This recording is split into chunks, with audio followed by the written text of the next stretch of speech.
L'Éthiopie fait échouer l'attaque d'Al-Shabaab.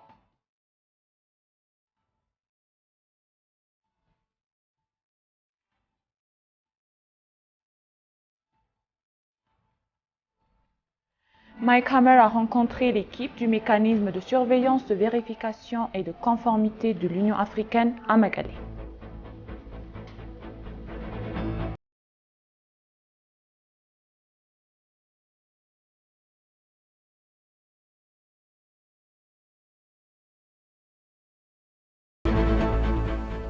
Bienvenue chers téléspectateurs, c'est Mohamed Garamo avec le journal du jeudi 8 juin 2023. L'Éthiopie a réussi à déjouer une tentative d'attaque du terroriste Al-Shabaab dans la ville frontalière entre l'Éthiopie et la Somalie de Dollo. Selon le ministère des Affaires étrangères, les forces de défense nationale éthiopiennes ont effectivement repoussé les combattants Shabaab dans leur élan avant qu'ils ne puissent semer le chaos. Les forces de défense ont neutralisé les kamikazes et détruit les armes destinées à être utilisées par le groupe terroriste.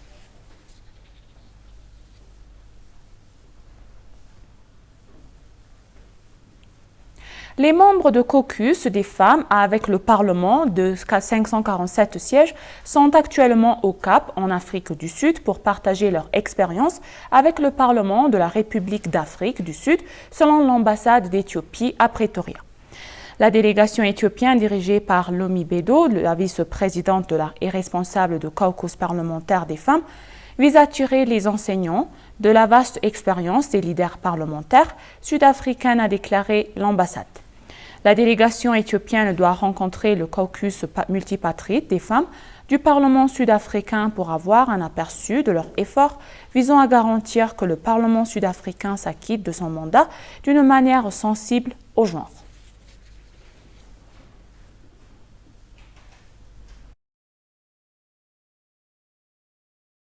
L'envoyé spécial des États-Unis dans la Corne de l'Afrique, Hammer, et les chargés d'affaires de l'ambassade des États-Unis, l'ambassadrice Tracy Jacobson, ont regroupé l'équipe du mécanisme de surveillance, de vérification et de conformité de l'Union africaine à Mekelle et le général Radina à Addis Abeba. Les États-Unis ont déclaré qu'ils se félicitaient de la prolongation du mandat de l'Union africaine MVCM jusqu'en décembre en tant qu'élément clé de la recherche d'une paix durable.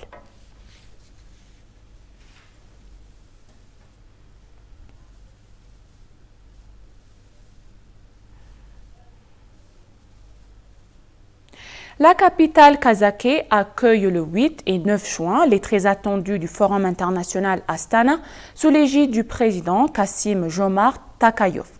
L'objectif du forum est de faire progresser la sécurité et le développement tout en abordant des sujets qui figurent désormais en tête de l'agenda international tel que le changement climatique.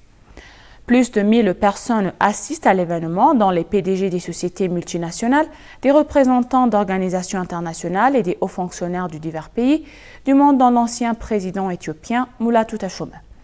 Dans un entretien exclusif avec la télévision de la capitale kazakhe, l'ancien président éthiopien Mulatu Teshome, qui assiste au Forum international d'Astana, a noté que le forum est crucial et opportun pour promouvoir la coopération et la paix mondiale, y compris la lutte contre le changement climatique et la promotion de la sécurité et du développement avec d'autres pays.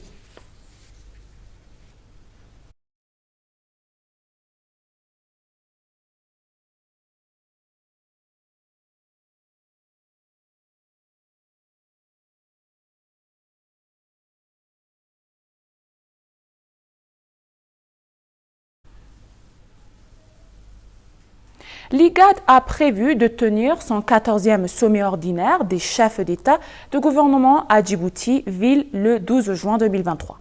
Le sommet donc devrait réunir des dirigeants et des responsables de divers pays membres pour discuter les questions régionales et de la réponse de l'IGAD aux efforts de la région. La réunion est également susceptible d'examiner les progrès du processus de paix au Soudan du Sud, entre autres.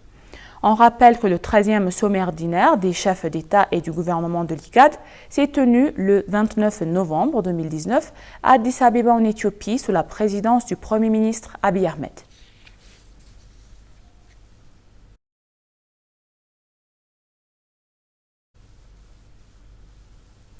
L'Éthiopie s'est lancée dans une série de mesures visant à encourager les entrepreneurs privés à faire des affaires dans tout le pays. S'adressant à ETV, Adil Ali, le directeur général de Gate Farms International Trade Policy, a indiqué que l'espoir et une nouvelle réflexion sont essentielles pour démarrer une entreprise en Éthiopie.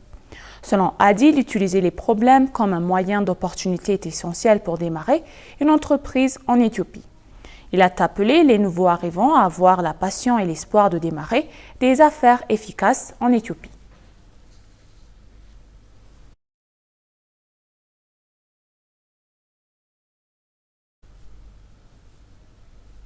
Et pour conclure le journal, l'Éthiopie enregistre d'énormes progrès en attirant les investissements directs étrangers au la Corne de l'Afrique, en générant les chocs internationaux et internationaux. S'adressant à ETV, le ministre d'État de l'Industrie, M. Hassan Mohamed, a dévoilé que l'Éthiopie avait réussi à gérer les impacts négatifs de la guerre russo-ukrainienne, en plus de survivre à la pandémie de Covid-19 pour enregistrer un développement économique durable. En ce qui concerne les IDE, le ministre d'État a souligné que l'Éthiopie mettait en œuvre la réforme économique locale afin de garantir d'énormes flux d'IDE dans la Corne de l'Afrique en tout.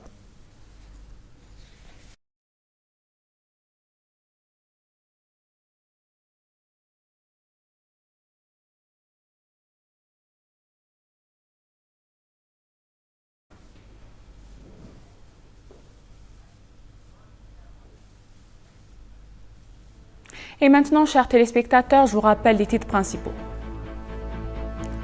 L'Éthiopie fait échouer l'attaque d'Al-Shabaab.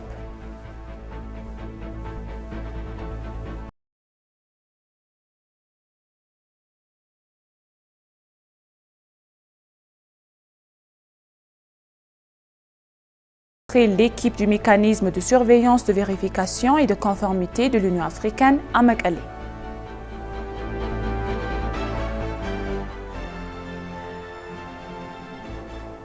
Merci chers téléspectateurs, ainsi s'achève le journal, c'était Moïda Garramaou et je vous souhaite une bonne journée.